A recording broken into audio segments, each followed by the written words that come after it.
संधी मिळाली ही संधी तुम्हालाही मिळेल.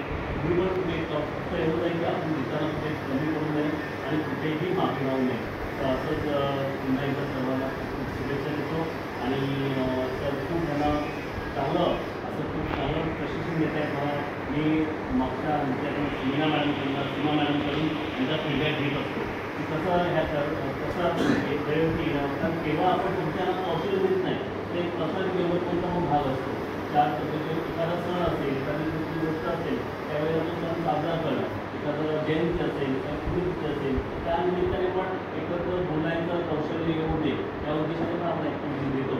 तर आणि जेसीच्या माध्यमातून पण विविध प्रोग्राम त्यांनी पण अरेंज केलेले असतात ते पण सातत्याने इथे भित्तीपत्रक असेल त्या चित्रकला स्पर्धा असतील अशा पद्धतीने पण नियोजन करत असतात. तर हे कसं केवळ तुम्ही बघाल की बाहेर तुम्ही जाल तर तुम्हाला केवळ त्या अभ्यासापुरतीच सांगितलं जाईल पण इथे तुम्हाला वेगळ्या गोष्टींचं पण तुम्हाला म्हणजे आता तुम्हाला मिलेट्सबद्दल पण प्रशिक्षण दिलं गेलं वगैरे हँडवॉशबद्दल प्रशिक्षण दिलं गेलं असे कारण शेवटी संस्थाला विचार करते की फॅमिली आहे कुटुंब आहे आणि आम्हाला जेवढं देता येईल तेवढं देता येईल तुम्हाला द्यावं हाच एक उद्देश ठेवलेला आहे.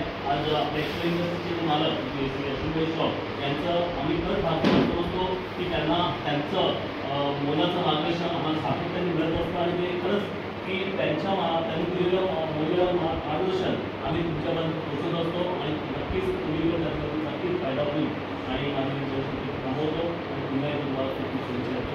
धन्यवाद.